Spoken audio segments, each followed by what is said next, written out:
Franck Ferrand raconte sur Radio Classique.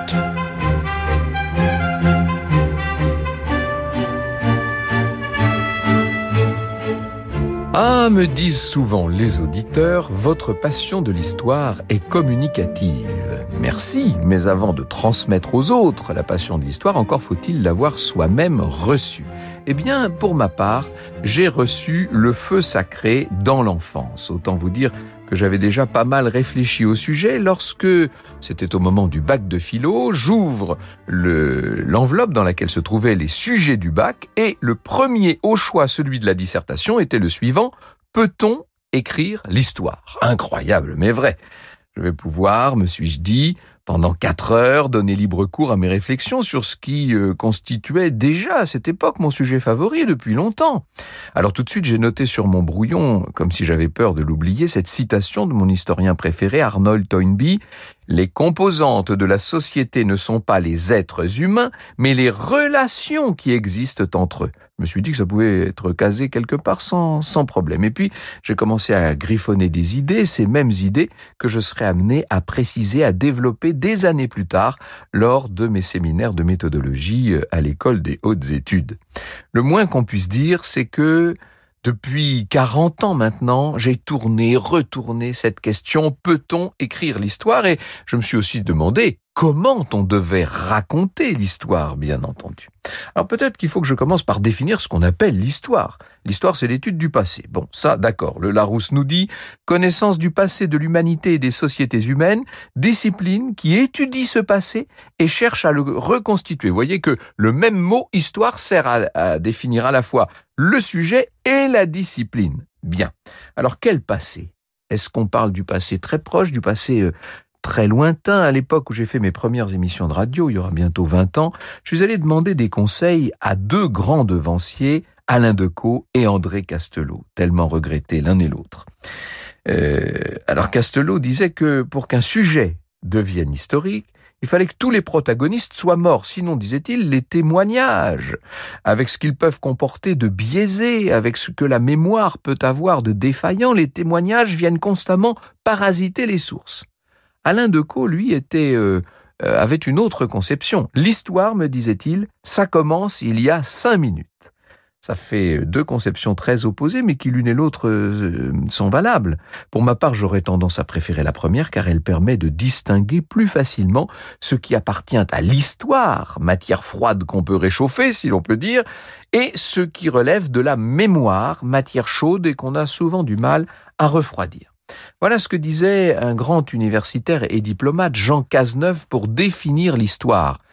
Tout ce qui s'est passé dans l'humanité depuis ses débuts jusqu'à maintenant fait partie de l'histoire, disait-il. À la rigueur, on peut en exclure la préhistoire, qui, comme l'indique ce mot, lui serait antérieure pour la seule raison qu'elle concerne les sociétés qui, ignorant encore l'écriture, n'avaient pas d'archives, c'est-à-dire n'avaient pas la mémoire du temps écoulé. Bref, pour qu'il y ait de l'histoire, il faut donc qu'il y ait de l'écriture. Face à ce passé, l'historien, et là encore il faudrait définir ce qu'on appelle historien, je ne vais pas entrer dans tous les détails, l'historien doit procéder par étapes.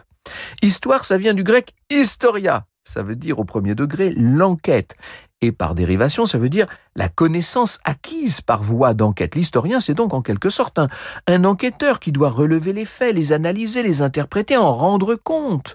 Alors, évidemment, il faut des faits, il faut des archives, des témoignages, la chronique, toute la bibliographie. C'est l'étape essentielle, ça, si vous voulez, qui suppose de la rigueur, de la minutie, du courage, de la persévérance. C'est l'étape du mineur de charbon. C'est la partie dure du métier et en même temps, c'en est sans doute la plus noble. Ensuite, une fois que vous avez fait votre enquête, il faut analyser les choses. Ça, c'est ce qu'il y a de plus passionnant, sans doute. C'est le domaine du raisonnement, du détachement, de la compréhension. C'est, si j'ose dire, le domaine de l'intelligence. Voici ce que disait Alain Decaux dans Historia, il y a maintenant une 30aine d'années, à ce sujet précisément. « J'ai personnellement besoin de savoir, disait-il. Je crois que l'histoire dans son ensemble, c'est une vaste énigme. Lorsque j'écris la vie d'un personnage, je suis en quête de sa vérité. Et au fond, je ne regrette pas d'avoir engagé ma carrière de cette sorte et d'avoir exercé mon esprit dans ce sens, dans l'esprit et dans le sens de l'enquête. » Ici, notez qu'Alain Decaux fait la distinction entre ce qu'on appelle dans la langue courante la grande histoire et la petite histoire. Je vais y venir dans un instant. Franck Ferrand sur Radio Classique.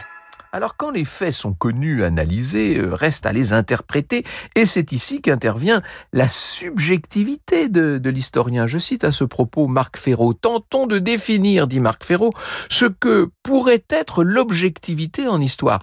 Elle devrait préalablement être loyale, ce qui serait la moindre des choses. Pour l'être, il faudrait donner, sur les guerres de religion par exemple, le point de vue des catholiques et celui des protestants. Eh bien cette objectivité-là n'existe pas. Ou bien vous trouvez le point de vue des catholiques ou celui des protestants, selon la tendance de l'auteur. Arriver à faire la synthèse de deux est extrêmement rare. Enfin, et c'est ici qu'intervient le talent de l'écrivain ou celui du conteur, enfin vient le récit qu'on va faire de tout ça. Et alors là, ça donne naissance au texte lui-même. Et notre père à tous, de ce point de vue, c'est Michelet, probablement. Les deux dernières phases, c'est-à-dire l'interprétation et le récit, sont celles qui font la différence. C'est ici que certains se distinguent par leur positionnement politique ou idéologique, par leur style, par leur capacité à transcender la matière ou à la transmettre. Pour filer la métaphore, je dirais que dans le travail du joaillier, ça on est très loin là du mineur. On est dans le domaine non seulement de la taille, mais probablement même tout simplement de la vente. C'est le moment d'évoquer quelques-uns des grands noms de l'école historique française. Alors, je viens de citer Michelet, il faudrait parler d'Hippolyte Taine, d'Ernest Lavis, de Jacques Bainville, de Fernand Braudel, par exemple. Une chose est certaine, on ne peut pas évoquer cette lignée de grands historiens sans souligner la place très particulière de la politique. Et là-dessus, Marc Ferraud était très, très clair. Les Français sont tentés par l'histoire, mais ils préfèrent l'histoire évasion à l'histoire analyse, disait-il. Il lui demande à cette histoire d'être romanesque plus que réelle et dissocie complètement histoire et politique, alors que l'histoire est l'analyse des phénomènes politiques. De même, ils ont tendance à considérer que l'histoire c'est le passé, lequel passé leur permet de se détacher du présent, alors que l'histoire même passée permet au contraire d'éclairer le présent. Dès que l'on sort de l'histoire évasion pour faire de l'histoire analyse, on réveille en France de vieilles querelles. Nous sommes dans un pays de guerre civile. Oui, c'est vrai qu'il est peut-être un peu plus difficile de faire de l'histoire en France qu'ailleurs. Vous écoutez Radio Classique.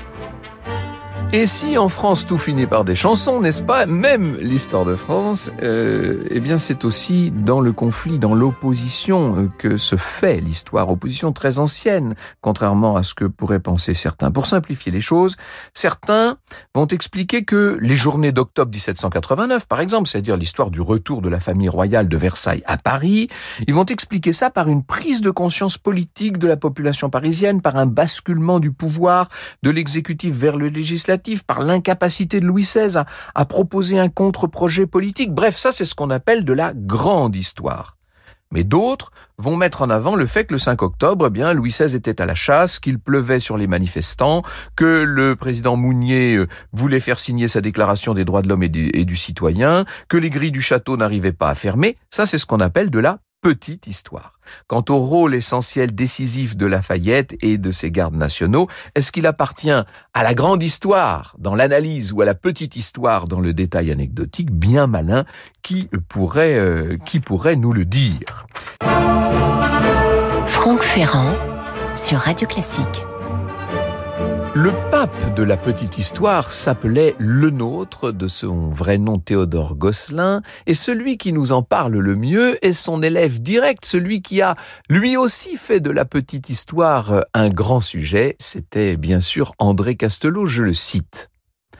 Un clair matin du mois de mai 1876, un jeune homme de 20 ans avançait la tête baissée dans la cour d'honneur du château de Versailles. Il évitait de regarder, voulant brusquement relever la tête, subir le choc et découvrir d'un seul coup d'œil la demeure du roi Soleil. Depuis des années, il en rêvait. Déjà 3 années auparavant, de Nancy, où ses parents, monsieur et madame Gosselin, d'origine messine, s'étaient réfugiés après l'abandon de la Lorraine à l'Allemagne, déjà le jeune Théodore songeait à Versailles. Et soudain, nous dit André Castelot, il releva les yeux. Et ce fut une déception, ça me parle, moi, dont la première visite à Versailles a aussi été une très grande déception. Théodore Gosselin, dit-il, baissa à nouveau les yeux, passa rapidement sous la voûte, déboucha vers les jardins, s'avança jusqu'en haut des marches qui font face au tapis vert, et là il se retourna. Cette fois, ce fut l'éblouissement. La gorge serrée par l'émotion, il se mit à courir, contournant le parterre d'eau, dégringolant les 100 marches, se dirigeant ensuite vers le Grand Canal et les Trianons, le vrai poulain échappé à travers le passé. C'est vrai que cet amour de Versailles était indissociable chez Gosselin de l'amour de l'histoire. Il faut vous dire que petit enfant, sa grand-mère lui avait raconté l'histoire d'un jeune officier du génie qui tenait garnison à Morlaix. On était en 1814.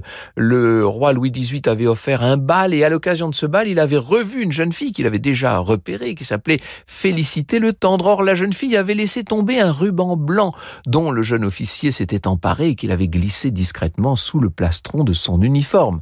Sauf que ensuite arrivent les 100 jours, Napoléon, le jeune homme en question est envoyé traverser la Vendée, il est rattrapé par des insurgés royalistes qui s'apprêtent à le fusiller et soudain, au moment où on le fouille, on trouve le ruban blanc. Un ruban blanc, c'est un chevalier du lys, c'est un royaliste. Et voilà comment il aurait été sauvé, ce jeune homme qui ensuite a retrouvé la jeune fille.